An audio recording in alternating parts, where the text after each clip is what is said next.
This is Basketball Infinite. Make sure to like and subscribe for daily content and ring that bell for notifications.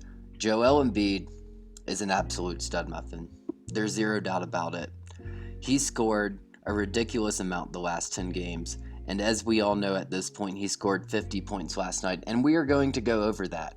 And Embiid is the most dominant center in the NBA since Shaquille O'Neal, in my opinion. That doesn't mean he's the best center in the NBA. I do have Nikola Jokic over him, but I wouldn't describe Jokic's game as dominant, more so efficient and flexible, whereas Embiid just dominates on all areas of the floor. Here you see him tip the ball in with one hand with 4 defenders in the paint. Embiid gets the ball, easy mid-range jumper. You can't leave him open there.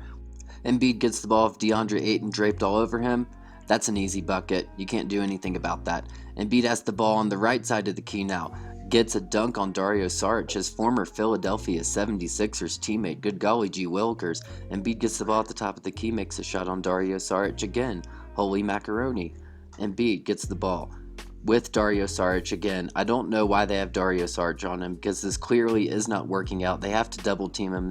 It doesn't matter. Joel Embiid is an absolute stud muffin. He's going to make that every time. He has the ball with DeAndre Ayton and Jay Crowder trying to double team him. Embiid makes it anyways. Here Embiid makes a three-pointer, showing his offensive versatility. There are only 3 players to ever average at least 30 points, 11 rebounds, 3 assists while shooting 50% from the field.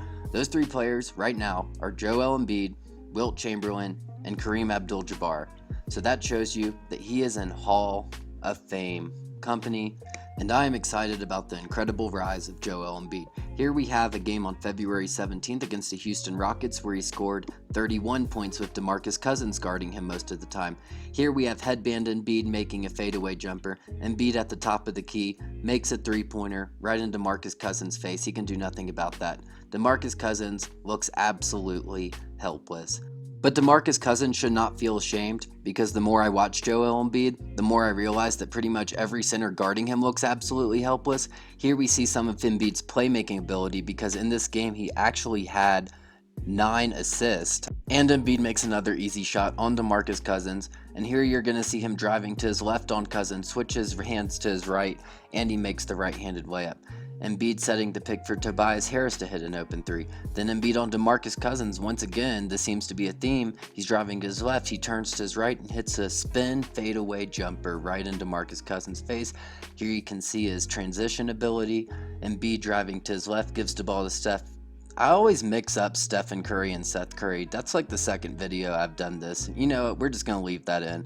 Embiid's driving to the paint, gets the ball, and makes a shot in the paint with 3 defenders in that paint. DeMarcus Cousins guarding Embiid again. They try to double team him. That does not work.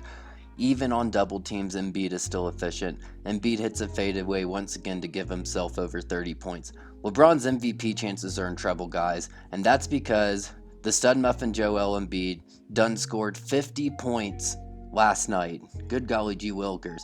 Wendell Carter, I was actually watching this game, and Wendell Carter Jr. actually had a really hot start, which you're not going to hear about. He scored like 8 or 10 points, and that just seemed to light a fire under Embiid, and I think that is really what led him to have his strong start, because he was motivated to showcase his skill set against a guy who was scoring 8 points on him in the first few minutes. But they actually had to switch defenders on him, and I actually thought Thaddeus Young did a pretty decent job on him, but it's just Embiid's so talented at this point that there's little any defender can do to stop him the way he is playing.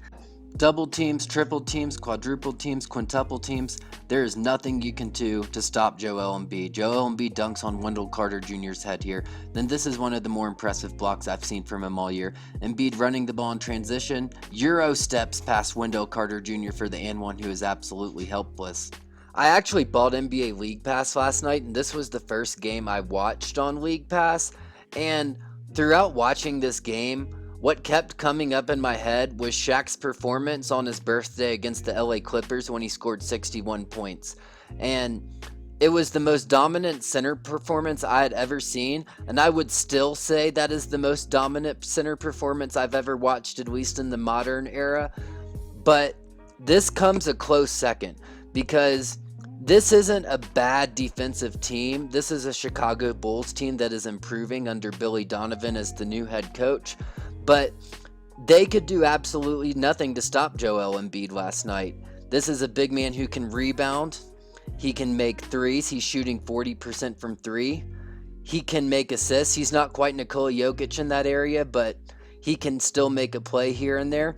And with 45 seconds left, Embiid is sitting at 47 points, but he hits a fadeaway from the left side.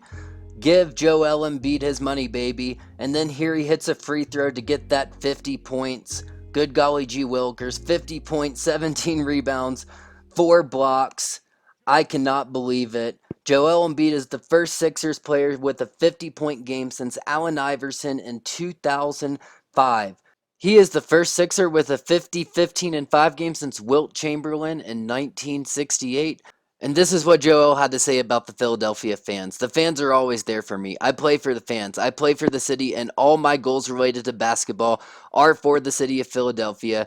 76ers fans should be very excited. They have a giant stud muffin on their hands who could just win the MVP award this year if he keeps playing like this.